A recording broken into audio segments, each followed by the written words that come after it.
तो 2014 की जो नरेंद्र मोदी है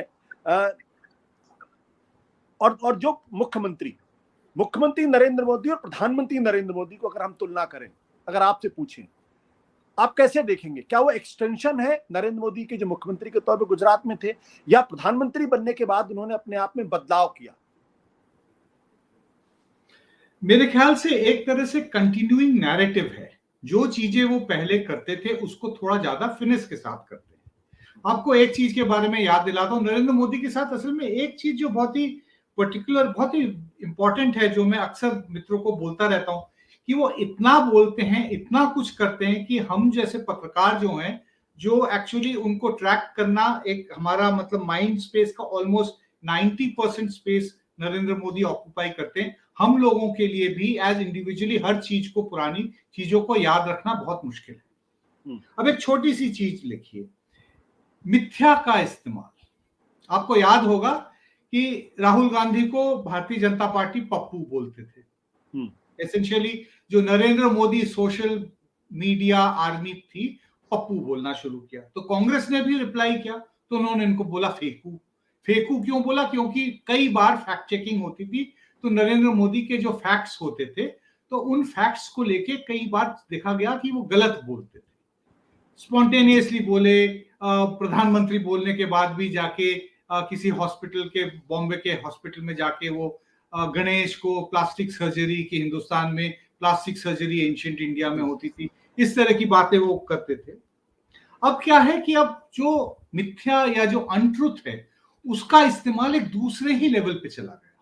अब आप पार्लियामेंट की नई बिल्डिंग का ही उद्घाटन दीजिए। मैं मतलब एक के बाद एक उदाहरण नहीं देना चाहता हूं। अब ये पूरा सेंगोल का जो चैप्टर देखिए, जब सेंगोल का जब मतलब एक तरह से मतलब उद्घाटन किया गया या उसको अनरावल किया गया, उसके बारे में बोला गया, तो पहले 2 दिन तो सब आश्चर्यचकित रह गए कि भाई वाह, क्या कोई नई चीज लेके आए, वाकई कोई सिंबॉलिक ट्रांसफर ऑफ पावर।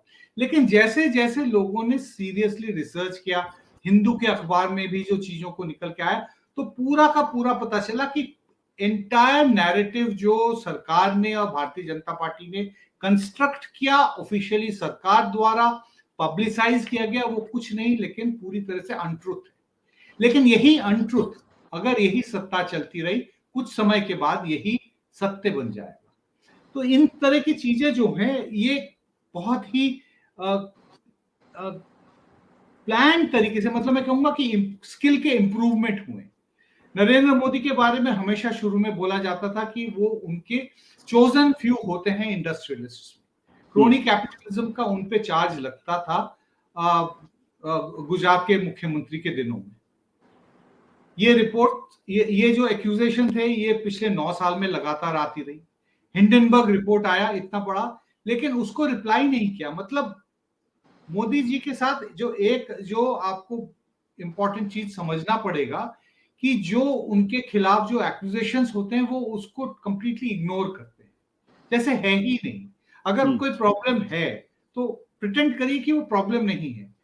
महिला रेसलर्स का कोई प्रॉब्लम ही नहीं है, क्योंकि मैं बात ही नहीं करना चाहता हूं उसके बारे में। तो इस तरह के जो, और अपनी नैरेटिव को आगे बढ़ाते जाना है। अब आप ये रेलवे एक्सीडेंट के बारे में देखिए, 24 घंटे के अंदर मोदी जी जाके बोलते हैं कि no one will be spared, guilty will be punished.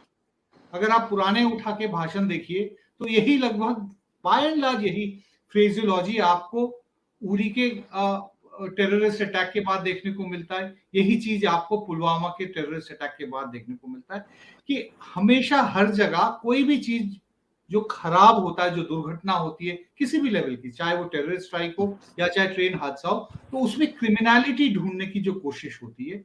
तो एक तरह से अपने नैरेटिव को प्रमोट करने का जो कांस्टेंट एफर्ट होता है, उसमें वो उनकी एक्सपर्टीज पहले की तुलना में बहुत ज्यादा इंप्रूव कर गई है, बहुत ज्यादा इंप्रूव की। ये जो उनके ऊपर ये आरोप लगता है कि पार्टी और सरकार को जिस तरीके से उन्होंने कंट्रोल किया, इसके बारे में कुछ प्रकाश डालेंगे? कैसे उन्होंने क्या, किस तरीके से किया? देखिए, पार्टी में तो जो पूरी तरह से भारतीय जनता पार्टी के बारे में हम लोग ये बोलते थे कि उनके यहाँ एक कॉलेजिएट स्टाइल ऑफ फंक्शनिंग है। कुछ भी चीज जो है यूनिलैटरली नहीं होती है, वो चर्चा करके ही होती है। एक तरह से एक सर्टन एक म्यूचुअल साउंडिंग बोर्ड के तौर पे एक नेता दूसरे नेता को इस्तेमाल करते थे। बहुत ही कम आपको भारतीय जनता पार्टी के 2014 के पहले की कोई भी ऐसी घटना के बारे में आपको मिलेगा कि ये फैसला एक या दो नेता ने अकेले बैठ के ले लिया और उसके बाद पार्टी से एंडोर्स करा लिया। लेकिन 2014 के बाद ये रूटीन हो गया। आपको याद होगा कि 2015 के बिहार के चुनाव के नतीजों के बाद उस समय के कुछ 4-5 बड़े वरिष्ठ नेता, जिसमें लाल कृष्ण आडवाणी, मुरली मनोहर जोशी, जसवंत सिंह भी थे उस समय, यशवंत सिन्हा और शांता कुमार, ये 5 लोगों ने एक चिट्ठी लिखी थी। उस समय भारतीय जनता पार्टी के प्रेसिडेंट थे अमित शाह जी। उस चिट्ठी का कोई जवाब नहीं दिएगा, जिस चिट्ठी में बकायदा कहा गया कि डेमोक्रेटिक फंक्शनिंग पार्टी के कल्चर में से खत्म होती जा रही है। तो वही चीज आपको अभी देखने को मिल रहा है कि पूरा एक तरह से डेमोक्रेटिक पार्टिसिपेशन और डिस्कशंस जो थी, पार्टिसिपेटिव डिस्कशन और डिसीजन मेकिंग प्रोसेस पूरी तरह से खत्म हो गया है और एक cult of Modi primary objective बन गया कि उसको कैसे एनहांस किया जाए। मतलब एक के बाद एक एग्जांपल दे सकते हैं 2014 के बाद से कि किस नेता ने क्या कहा। यहां तक कि जो भूतपूर्व वाइस प्रेसिडेंट थे वेंकैया नायडू जी, उन्होंने भी कुछ ऐसी बातें कही थी कि जिसके बारे में मतलब किसी ने एक्सपेक्ट नहीं किया था, जिन्होंने वेंकैया नायडू जी के पॉलिटिकल करियर को ट्रैक किया था, कि वो अल्टीमेटली जाके मोदी जी के बारे में इतनी बातें, मतलब उसी तरह की बातें करेंगे जो एक तरह में हिंदुस्तान में मतलब India is Indira and Indira is India, जो देवकांत बरुआ ने 1975 में कहा। वो शायद उन्होंने ये बात कही थी कि वो ईश्वर का अवतार है। आगे नैरेटिव बढ़ गई। सॉरी, वो शायद उन्होंने इस ओर इशारा किया था कि नरेंद्र मोदी ईश्वर के अवतार है, कुछ देवीय गुण है उनके अंदर। बिल्कुल, मतलब उससे कहीं ज्यादा आगे बढ़ गई है। इंडिया इज इंदिरा क्या मतलब द वर्ल्ड इज, मतलब अब तो ये हो गया है कि किसी भी चीज में अगर आप सरकार को क्रिटिसाइज करें तो आप सरकार को क्रिटिसाइज कर रहे हैं, मतलब बीजेपी को क्रिटिसाइज करें, आप भारत को क्रिटिसाइज करें और आप मोदी को क्रिटिसाइज करें, तो सारे के सारे जो है सिनोनिम बन गए। चाहे वो पार्टी हो, चाहे वो सत्ता हो, चाहे वो राष्ट्र हो, या चाहे वो प्रधानमंत्री, एक ही वर्ड है। बट निरंजन दा, एक बात ये बताइए कि आरएसएस के बारे में कहा जाता है वहां फैसले बहुत स्लो, बहुत धीमे वक्त लगता है फैसले लेने में। यहां तक कि जिस हाफ पैंट को आज बीजेपी, आज आरएसएस ने दूर किया है, तकरीबन 30 साल पहले ये बात चर्चा हुई थी कि हाफ पैंट पहनने की जगह फुल पैंट आना चाहिए। तो जो आरएसएस हाफ पैंट को हटा के फुल पैंट लाने के फैसले में 30 साल लगा देती है, उस आरएसएस को एक आदमी ने कैसे अपने घुटनों पे ला दिया और कैसे सिर्फ एक आदमी की पूजा होने लगी। जो आरएसएस का जो कंसल्टेटिव प्रोसेस था, सबको साथ लेकर चलने की जो बातचीत थी, किसी को नाराज नहीं करना है, कॉन्फ्लिक्ट रेजोल्यूशन जो मैकेनिज्म जिसकी वजह से बात नहीं हुई, वो सब चीजें दरकिनार हो गई। तो आरएसएस जो कलेक्टिव लीडरशिप के बारे में बातचीत करता था, बीजेपी जो कलेक्टिव लीडरशिप के बारे में बातचीत करती थी, जो अटल बिहारी वाजपेयी तक को दरकिनार कर सकती थी, जो लाल कृष्ण आडवाणी से इस्तीफा ले सकती थी, उस आरएसएस और बीजेपी की विचारधारा और उस प्रोसेस से निकले हुए आदमी ने कैसे पूरी तरीके से कंट्रोल कर लिया? ये करिश्मा कैसे हुआ?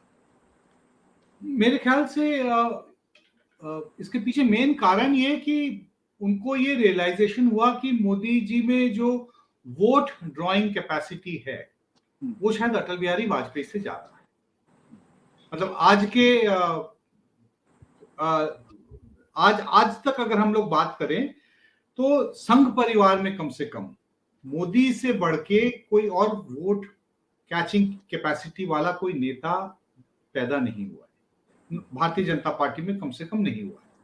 हम ये डिबेट कर सकते हैं कि उनकी कैरिस्मा इंदिरा गांधी की तुलना में क्या थी या नेहरू के कंपैरिजन में कितनी थी, उसके बारे में डिबेट हो सकता है। लेकिन अगर हम जो मोदी के पहले जो टॉलेस्ट पॉपुलर लीडर थे भारतीय जनता पार्टी के, वो अटल बिहारी वाजपेयी, तो पॉपुलैरिटी इंडेक्स में मोदी कहीं ऊपर है। और यही मेन कारण है कि राष्ट्रीय स्वयंसेवक संघ जो व्यक्ति पूजा के खिलाफ है, संगठन की भूमिका को अहम मानती है, उन्होंने इस पे कॉम्प्रोमाइज किया। और जो हम लोग मीडिया में जो बोलते थे कि नागपुर को हम लोग बिग ब्रदर बोलते थे, तो उन्होंने मान लिया कि मैं अब बिग ब्रदर नहीं बन सकता हूं, मैं या तो ट्विन बन के रहूं या फिर या फिर यंगर ब्रदर ही बन जाऊं। एक और मेन कारण है कि यहां पे मोदी जी की प्रैग्मेटिज्म काम आती है। उन्होंने संघ को आउटकास्ट नहीं किया है, बल्कि कोऑप्ट किया है।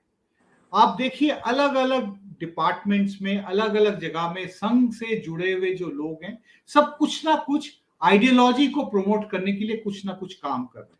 वो चाहे आईसीएचआर हो या चाहे आईसीएसएसआर हो, वहां पे तमाम जो लोग आपको देखेंगे जो अलग अलग पोजीशंस को मैन करे, वहां पे आपको संघ से जुड़े हुए लोग मिलेंगे। यूनिवर्सिटीज में जाइए, जाके आप बात करिए तो आप सुनेंगे कि पिछले कुछ सालों में जो कुछ अपॉइंटमेंट्स हुए वो सब एक तरह से मतलब एबीवीपी से ही निकल के सीधा लेक्चरर या प्रोफेसर बने।